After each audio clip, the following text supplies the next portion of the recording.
will speak in English just a bit. I just explained about how we organize this conference, and we're very happy to receive such an honorable guest from Indonesia. And Indonesia is an emerging economy, and at the same time, the Muhammadiyah has been historically very active non-governmental organization since 1912. In this context, we're expecting that how Muhammadiyah as a case study has been playing a role to compensate what the state cannot provide. And we're very happy to have Syamsuddin, such an honorable guest who is very active internationally. And his talk will be Moderate Islam and the Role of Civil Society Movements in Emerging Economy, a case study of Muhammadiyah in Indonesia. Please welcome him.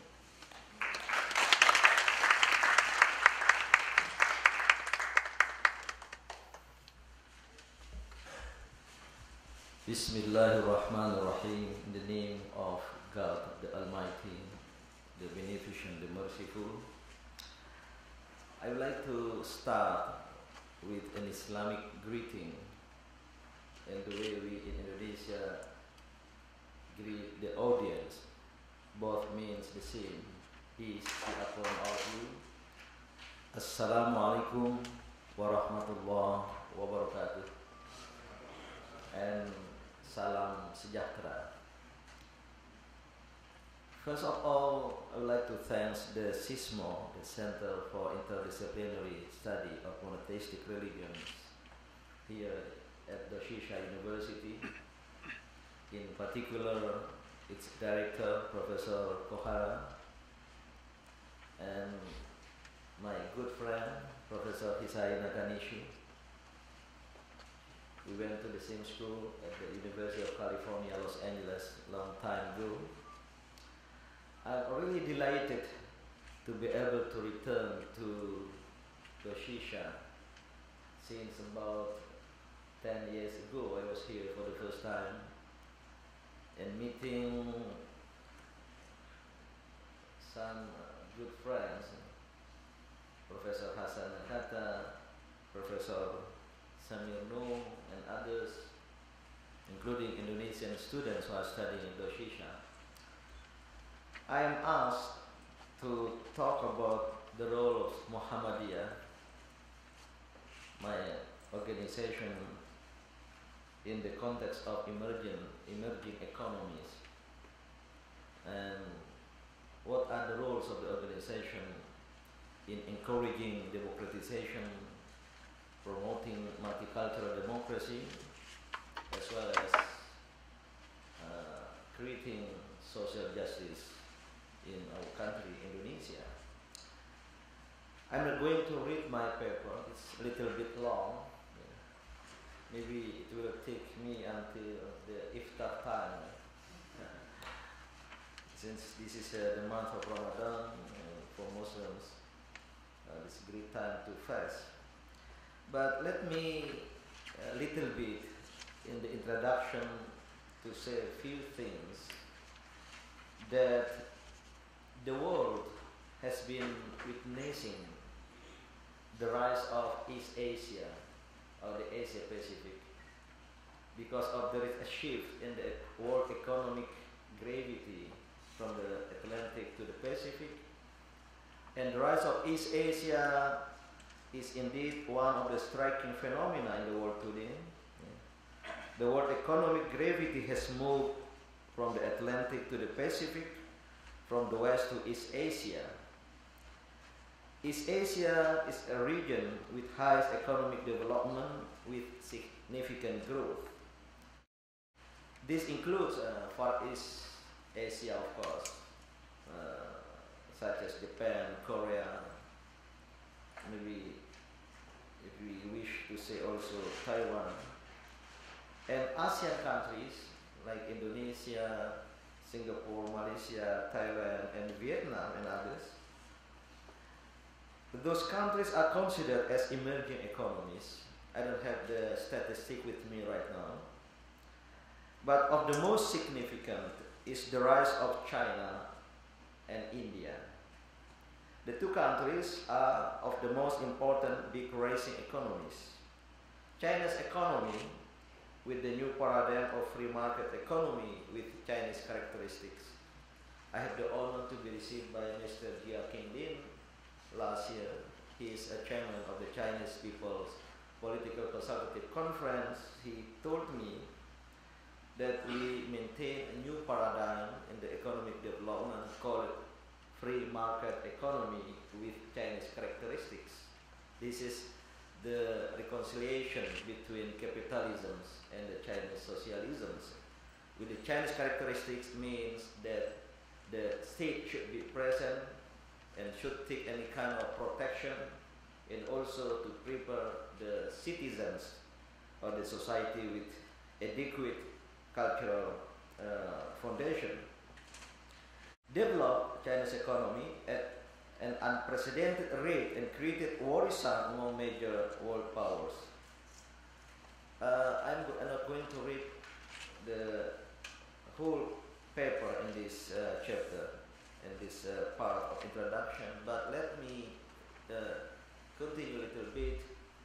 We need the rise of China as well as the rise of India to be peaceful, and that's why we need to bring that rise into East Asian regionalism's worldview, not to be violent, not to make China to be a new hegemonic power in addition to the United States.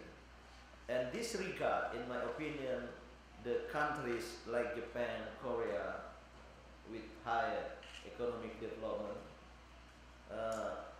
should work together with like the country like Indonesia with high and rich natural resources in order to bring the rise of China into the worldview of East Asian worldview, East Asian regionalisms.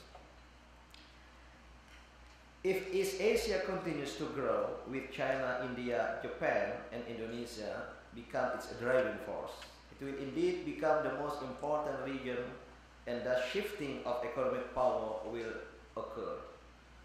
While in the last few years, Europe is experiencing economic turbulence, the Asia, on the other hand, is growing rapidly comparing to other regions. Even East Asia continues to be the fastest growing region. This trend shows the dynamisms of the region and significant increase of interdependence among countries and economies in the region. This interdependence is driven by the desire to cooperate and facilitate the freedom of movement of goods and capitals. Ladies and gentlemen, let me show you a little bit statistic. According to the latest World Bank report, April 15, year 2013, the East Asia and Pacific region continues to be an engine of global growth, contributing around 40% of global growth in 2012. The bank also predicts, the World Bank, East Asia growth at 7.8% in the year 2013. Driven by strong domestic demands, the region grew at 7.5% in the year 2012, higher than any other region in the world. In East Asia and the Pacific, overall economic management has been effective in dealing with the global economic crisis, which has enabled the region to remain resilient and sustain growth. Developing economies, excluding China, grew 6.2% in the year 2012, up from 4.5% in the year 2011. So this is the statistic, but for our purpose, this growth, economic growth and development, including in Indonesia, the fourth most populous country in the world with rich natural resources. So we need the partnership between the state and the civil society organization. I think this is the position of my presentation. What kind of partnership based on mutualistic symbiosisms between the state in the one hand and the civil society organization on the other hand.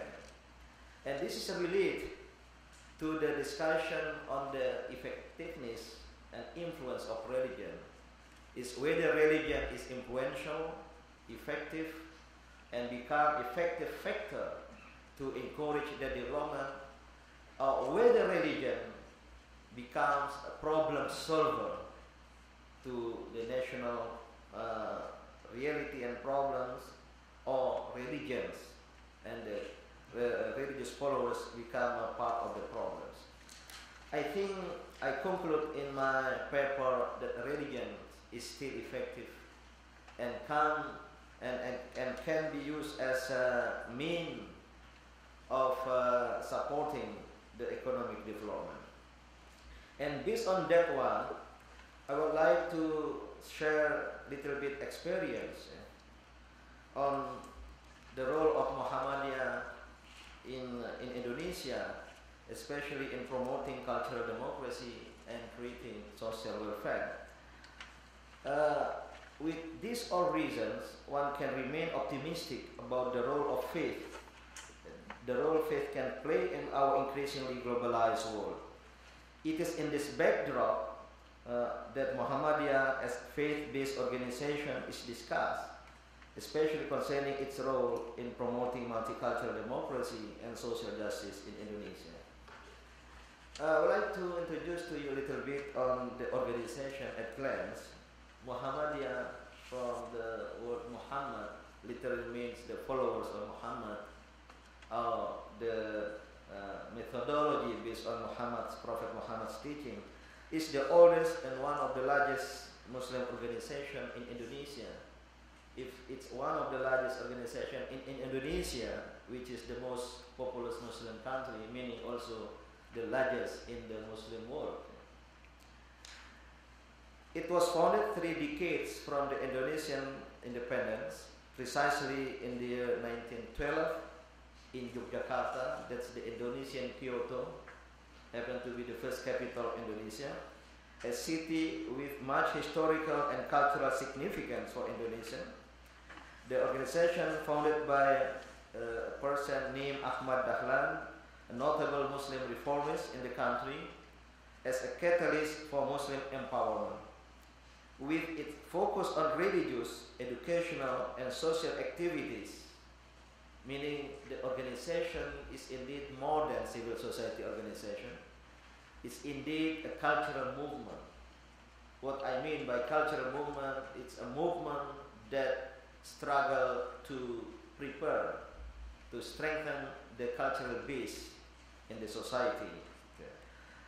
Today, Muhammadiyah remains influential to Muslim community and beyond, running thousands of mosques, schools, hospitals, orphanage, microfinance institutions, and other institutions throughout all Indonesian provinces. As a cultural movement, the organization runs many institutions. We have the statistic up to now. Thanks God, Alhamdulillah, we run about 14,000 schools, from elementary to high schools, 172 high learning institutions, including universities and colleges, 510 hospitals, clinics, dozen hundred, like 600 of orphanage, 350 microfinance institutions. So this is the scope of the organization's activity as cultural movement. In terms of membership, we don't have statistic indeed, but it's often said to be the second largest Muslim organization in Indonesia. Some estimates not less than 35 million followers and sympathizers, because in Indonesia, Muslims in Indonesia reach about 207 million. So Muhammadiyah has only 35 million. Outside Java, or in terms of social and humanitarian services, however, is often considered the largest modernist Muslim organization, not only in the country but also perhaps in the Muslim world. This is the phrase, the sentence from America when I was invited to give lecture in many American universities on Islam and democracy, and they put under my name, President of Muhammadiyah, the largest modern Islamic organization in terms of number of actions, not only in the membership. With such profile, it might be assumed that Muhammadiyah has undeniably contributed very much to the development of Indonesia and helped quite significantly the country come to be as it is today. One of the largest democracies. I think Indonesia is considered now as the largest, the third largest country implement democracy, maybe the first and the largest Muslim country that implement democracy. I think many friends from the Arab countries ask me what's the lesson learned from Indonesia in consolidating democracy. Yeah. It's still important, however, to have a closer look at how religious-based organization. So this is the focus of of my lecture. The religious-based or faith-based organization like Muhammadiyah can play key roles in promoting multicultural democracy and social justice in Indonesia. Let me a little bit explain on Muhammadiyah as a civil society organization. Of course, originally Western concept, civil society is a term with diverse conception. Its meanings vary in different traditions and over time, acquiring various meanings and interpretations. Civil society is then, in many cases, a contested concept as far as Muslim society is concerned. However, civil society has been sometimes believed as non-existent within this society, as compared to the idea in Islam, the Ummah, Muslim community, or maybe the Khilafah. So the terms, Western term of civil society is not comparable. It's why important to clarify that when this term is applied to the context of such a Muslim country as Indonesia, one might have to adjust some changes in its precise meaning. This is unavoidable, as implied, for instance, from the existing disagreement with regard to how to properly translate this concept into the Indonesian language. There are many translations of the term civil society in Indonesian language. Some would translate as masyarakat madani. Masyarakat is society, from Arabic madani, maybe from the Arabic as well, mutamaddin or madani. And the others prefer as masyarakat sipil, or masyarakat kewargaan, and others. Meanwhile, in Indonesian language itself, there are some other related similar terms relating to the organization. We have organisasi massa, mass organization, we have non-governmental organization. So this is the semantical problem, is there is no adequate translation of civil society organization in the context of Islamic society as well as in Indonesia. I would therefore prefer to stress that civil society in Indonesia is different from that in many of the Western societies, rather than to try to find what might be considered as a truly genuine civil society in Indonesia based on a Western perspective minded. It's particularly in this context that one can discuss Muhammadiyah or other similar organizations. Indeed, in Indonesia there are more than 60 nationwide Islamic organizations like Muhammadiyah. This is the genuine Islamic civil society organization in the Indonesian context. 60 nationwide, not to include the Islamic foundation, maybe hundreds or thousands. One of the most striking differences in Indonesian civil society lies in the relationship between civil society and the state.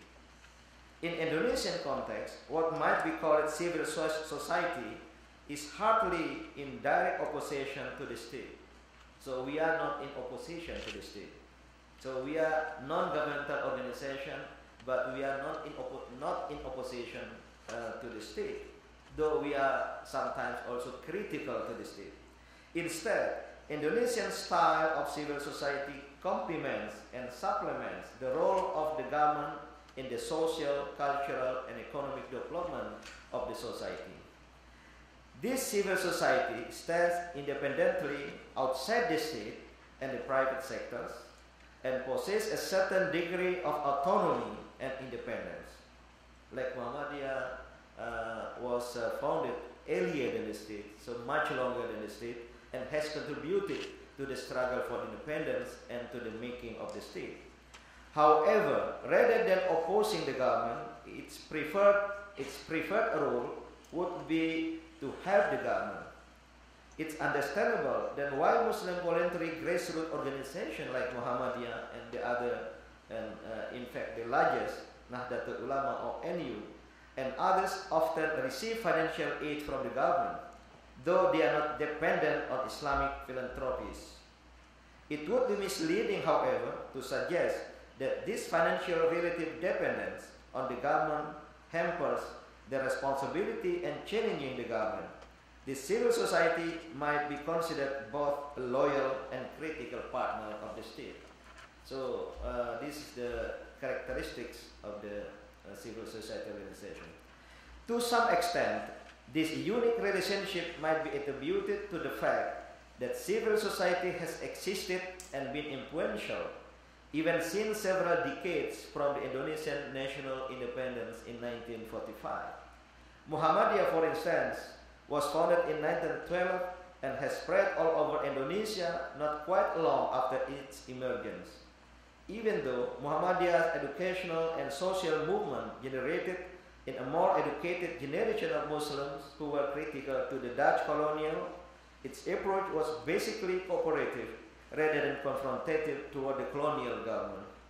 Such approach was shared by some other organizations and leaders of Indonesian independence movement. It's not surprising, therefore, that in Indonesian case, the government has often asked to help from large Muslim organizations in delivering its program that it could not manage well with its limited capacity. I think without the support from the civil society organization, especially the Muslims organization like Muhammadiyah, NU and others, many programs of the government cannot be successful. Especially in the 1970s when the government launched the program for the family planning. I think with the support, including by issuing fatwa that made family planning to have only 2 children in the family, I think the program was not successful. On the one hand, it's the government that often needs help from this organization, especially when it needs to ensure the success of its program, while on the other hand, it's these organizations that often needs help from the government, particularly when it needs some financial aid or supporting regulation, also for delivering its own programs or objectives. This is a kind of mutualistic symbiosis or genuine partnership between the state and the society. For Muhammadiyah, for instance, the government is an important partner in realizing its stated goal, creating an excellent Islamic society. Nonetheless, this mutual, cooperative, and not head-to-head relationship has not always been in harmony. There have some tension from time to time, particularly because these organizations have been very critical toward the government's both failures and policies, from the issue of basic services for the citizen, corruption, to the coercive measures and authoritarianisms of the state. I think nowadays, if you read the Indonesian media, the president of Muhammadiyah is among the vocal critics to the Indonesian president, to the government, because of the teaching of Islam to conduct promotion of good and prohibition of the bad, amar ma'ruf and nahi anil munkar. Let me say something about Muhammadiyah's roles in promoting multicultural democracy. Among the crucial factors is the role of Muhammadiyah in developing civil society and preserving multicultural society. Muhammadiyah is fully aware of the social fabric of Indonesia, which is based on multicultural society. I think Indonesia is one of the most pluralistic nations with, in terms of religions, There are all many major religions of the world, about 500 ethnic groups with their own languages, not only 20 or 30, but 500 languages inhabited and 17,000 islands, though only 50% are inhabited, and also many other really pluralistic society and nation. But we thanks God that our founding fathers have agreed on the motto Bhinneka Tunggal Ika, its unity in diversity. Multicultural democracy can provide better and healthier climate of inter-society relations as well as relationship between the state and the society. It might be argued that Muhammadiyah's history is but history of respect to different faith and multiculturalism. Though Muhammad is an Islamic organization, but our institutions, especially schools and hospitals, are not only for the Muslims, but for all human beings, because this is the very mission of Islam, to spread rahmatan lil alameen, love and mercy to the universe. I can say, for example, we have universities in the non-dominant Muslim provinces, like in Papua or in East Nusa Tenggara. We have universities in that area, but more than 50% of the students are non-Muslims or are Christians, like in Papua or in Kupang. So the first role of Muhammadiyah is in early history is to separate tolerance and dialogue. Secondly, many Muhammadiyah schools and higher education institutions, for instance, are also open to non-Muslim, as I have said. And thirdly, despite its main base in urban and middle class segment of society, Muhammadiyah is considered urban phenomena. So we have the strength in the urban, not in the rural. The other Muslim organization has the strength in the rural. Despite its main base in urban and middle class segments of society, Muhammadiyah consists of diverse people from a wide variety of ethnics, representing the ethnic diversity in the archipelago. With this diversity, Muhammadiyah could develop till in remote areas and help maintain the Indonesianness and social cohesion throughout the country by its vast educational and social network. So this is my three reasons, the three arguments that Muhammadiyah can play a role in promoting multicultural democracy in the country. It might also be argued that Muhammadiyah has been contributing very much to the development of democracy in Indonesia. Here I will also mention some instances. Firstly, Muhammadiyah played a significant role in promoting the Indonesian independence. In 1928, for instance, Muhammadiyah Women Movement Wing, Aisyah, from the name of Aisha, Prophet Muhammad's wife, initiated gender awareness by organizing the first Indonesian Women Congress, contributing to the development of Indonesianness. Later, Muhammadiyah leaders were actively involved in the preparation of independence in 1945. Just for instance, Muhammadiyah's Boy Scouts leader, Sudirman, who became later a general, was the founder of the Indonesian army before the independence. For instance, Muhammad leader Mas Mansur in the year 1944-45 was among the 4 Indonesian leaders engaging in dialogue with Japanese colonial rule prior to the independence of Indonesia.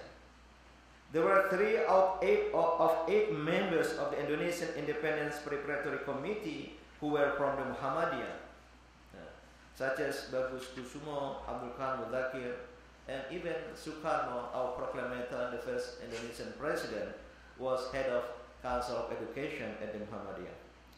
Secondly, after the Indonesian reform movement in 1998, Muhammadiyah has been actively taking part in the ongoing, much-needed democratization in almost all fields. While it continues to contribute to social and economic development by delivering their program in the fields of formal and informal education, health services, philanthropy, rural community development, till environmental protection. It has been now more actively involved in democratizing the country. It should even be noted that some leaders and activists of Muhammadiyah were the initiators of the reform movement. It's understandable that afterward, the activists of Muhammadiyah has been actively supporting the agenda of clean government. So this is the role of the organization in promoting multicultural democracy, encouraging multicultural democracy, and also encouraging good governance, strong, clean government. It might also be argued, this is as compared to Indonesia right now, maybe the slide now. The green one is the free, I mean the democratic, the high of democracy, freedom, green, and yellow partly free, and blue not free. Okay. According to the regional patterns from this institution, Asia Pacific free is only 43%, and partly free 36%, and not free is 21%. So we see Indonesia is in the color, the green color, with much freedom, and even our criticism now is too much freedom in the country. I think the Indonesian press is the most liberal press, not only in Asia, even in the world. Last night I watched TV, the Kyoto TVs. There are so many full of educational, cultural programs. But the Indonesian TV, all channels are also full of what you call it infotainment, even criticize not only the celebrities, the artists, but also the politician and even the president. So the president is always, almost every day being criticized in Indonesian press. This is deliberate. I don't know, I don't judge whether it's good or not. I belong, too much freedom is not good also. It might be also argued that Muhammadiyah has played many roles in promoting social justice in Indonesia. While this concept is a bit difficult to define, I mean social justice, Muhammadiyah clearly contributes very much to promoting equal rights and opportunities in Indonesian society. Muhammadiyah itself is characterized by egalitarianism, where people have equal rights to be in leadership position regardless of their ethnic and socio-economic background, as well as political affiliation. Furthermore, as many can know, Muhammadiyah social services are not dedicated exclusively to certain religious or ethnic communities, but to all people, helping them promote a just society. On the other hand, as implied above, Muhammadiyah continues to criticize the government every time it sees unjust policies and undemocratic measures.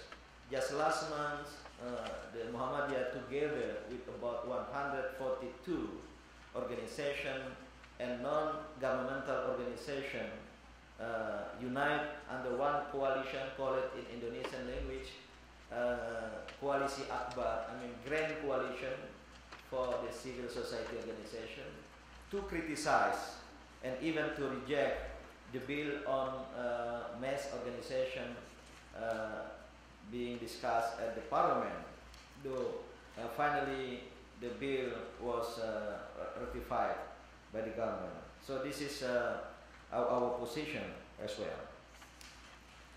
And now maybe the last part of my presentation, Muhammadiyah's role and peace process. Based on our understanding that Islam is a religion of peace, Dinur Rahmah was Salama, so Muhammadiyah has been engaging in peace process, both domestic as well as regional and international. For example, Muhammadiyah has been involved as a member of International Contact Group, or ICG, in the peace process between the government of the Philippines and Moro Islamic Liberation Front, or MILF, with 8 others members of the not 8, 7 others, namely the government of United Kingdom, Japan, Turkey, and Saudi Arabia, and 3 other international organizations, the Asia Foundation of Manila, Humanitarian Dialogue Center, and Conciliation Resources, then Muhammadiyah, as members of ICG. The GPH-MILF negotiation, which was in domestic stage so far, was internationalized in the year 2001 with the involvement of the Prime Minister Office of the Government of Malaysia as main facilitator of further talks, especially in pursuing the Tripoli Agreement, which was signed in the year 2001. The negotiation, or we call it peace talk, between GPH and MILF, the government of the Philippines and more Islamic Liberation Front, has come up to its end with the initiating the draft of the Memorandum of Agreement on the Ancestral Domain, or MOAAD, by both parties in July 2008. However, the draft of the MOAAD was suspended by the Supreme Court of the Philippines with the issuance of the temporary restraining order on the year 2008, which stated that the MOA, Memorandum of Agreement on Ancestral Domain, was contrary to law and constitution. The suspension of the MOA has created an open war which caused hundreds of deaths and 600,000 displaced persons of people, one of the largest IDP in the modern world. This entitled the Agreement of GPH, Government of Philippines and MILF, to establish the International Contact Group in September 2009. So this is the beginning of our involvement as a member of the ICG.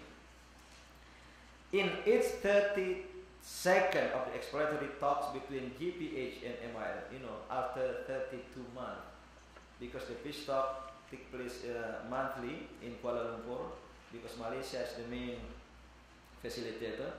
So in the year 2012, both parties came up to a final agreement. The framework agreement was duly signed between both chairs of the GPH and MILF negotiating panels and the Malacanang Presidential Palace on the 15th October to the year 2012, witnessed by the President of the Philippines and Prime Minister of Malaysia. The framework agreement contains the agreeable principles on, number 1, the establishment of the Bangsamoro political entity. The Bangsamoro is the people in the southern part of the Philippines. 2, this basic law. 3, power sharing, wealth sharing, territory, transitional mechanisms. So this is the contents of the agreement.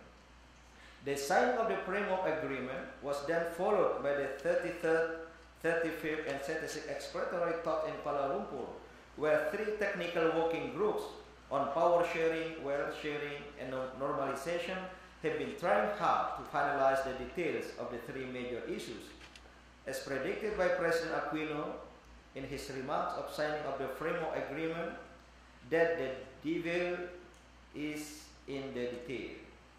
It's apparent it was not easy to finalize the annexes.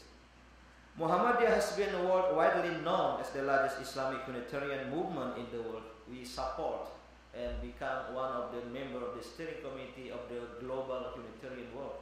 That's the coalition of the Islamic or the Muslim Relief Services, Muslim Aid, Islamic Relief Service, and many others based in London. Therefore, Muhammadiyah's involvement to support conflict resolution in southern Philippines is very much in line with Muhammadiyah's mission to become a cosmopolitan humanitarian agency. Like the other ICG members, Muhammadiyah can play dual roles. They are to support peace process through peace talks, mainly take place in Kuala Lumpur, and to engage in post-conflict reconstruction program in Mindanao. So we are going to engage in the post-conflict reconstruction program soon after the signing of the agreement. For the pursuant of the second role, engaging in post-conflict reconstruction program, the Central Board of Muhammadiyah, for example, has conducted a scoping mission to the Philippines in June 2011 and has come up with the Muhammadiyah's roadmap serving as strategic guidelines of peace building on the ground in Mindanao, outside Indonesia. The roadmap covers 4 major development fields. Those are in lower and higher education, social development, health and civil society, interfaith and multicultural development. However, since Muhammadiyah has yet its infrastructures already on the ground, Muhammadiyah plans to implement its program in partnership with some local partners, namely the Bangsa Moro Development Agency, Bangsa Moro Leadership Management Institute, Consortium of the Bangsa Moro Civil Society, and Consortium of Accredited Muslim Schools, but also with international agencies. That's my task and duty to approach many foreign agencies to support this huge program. That's the post-conflict reconstruction program in the southern part of the Philippines. Besides taking part in peace building in the southern part of the Philippines, Muhammadiyah has also engaged in conflict resolution in the southern part of Thailand. It's another vertical conflict between the central government and Muslim groups in 5 southern border provinces, namely Pattani, Yala, Narathiwat, Songkhla in the Thailand. Since the Kingdom of Thailand doesn't want to internationalize the conflict, the approach didn't take the form of mediation, yet welcomes foreign organizations to support community development. After summoning the King of Thailand in the year 2007, I had the honor to be received by the King, by the Prime Minister, by the Foreign Minister, and also talking with 5 governors and the southern border provinces. Muhammadiyah appeared to the Thai government to utilize soft power rather than hard power in solving the problem. Because of the military action, the utilization of hard power will only create misery, and I think will pave the way for the conflicts to continue. Muhammadiyah has been engaging in community development to help creating peace and harmony in the region. For the time being, Muhammadiyah received badges of Muslim leaders and preachers for cultural enrichment program in Indonesia. They came from Thailand, like 70, 80 people in one badge for cultural enrichment, just how to share our experience as maybe we call it moderate and modern Islam in Indonesia. It's a topic of our presentation, moderate Islam. Yeah.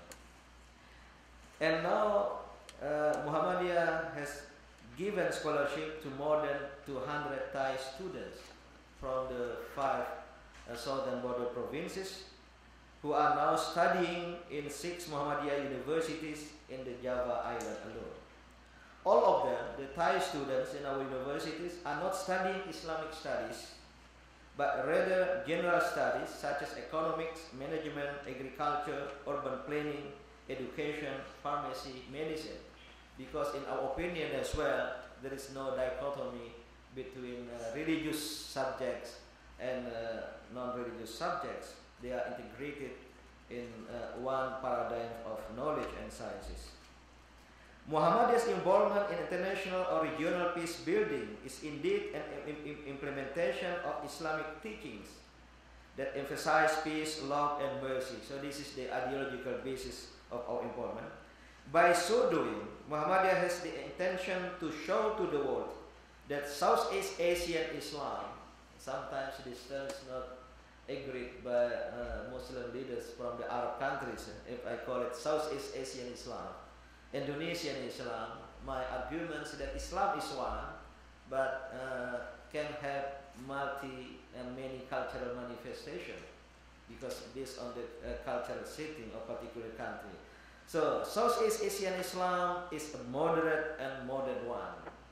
Actually, I don't want to use the term moderate. Sometimes it has a negative connotation. But Islam is indeed middle path, middle way.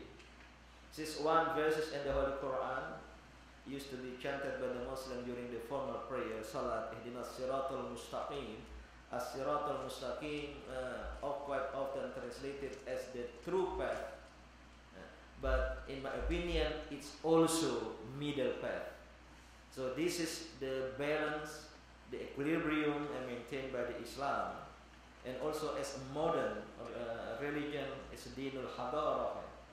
Though the Muslim have not succeeded to implement Islam as a modern religion today, but the Muslim in the Middle Ages have been promoters, inventors of many sciences and technology.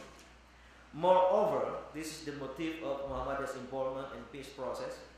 Its involvement is also put in a strategic consideration. We have strategic political consideration.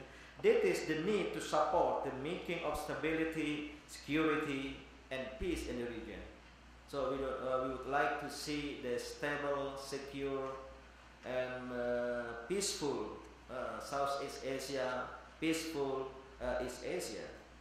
It is through that atmosphere, in our opinion, stable, secure, and peaceful East Asia, economic development will find a conducive way to grow. As a concluding remark, ladies and gentlemen, Muhammadiyah's experience in Indonesia may well imply that a civil society organization or faith-based organization like Muhammadiyah can play determinant and important roles in community development and in the development of the nation.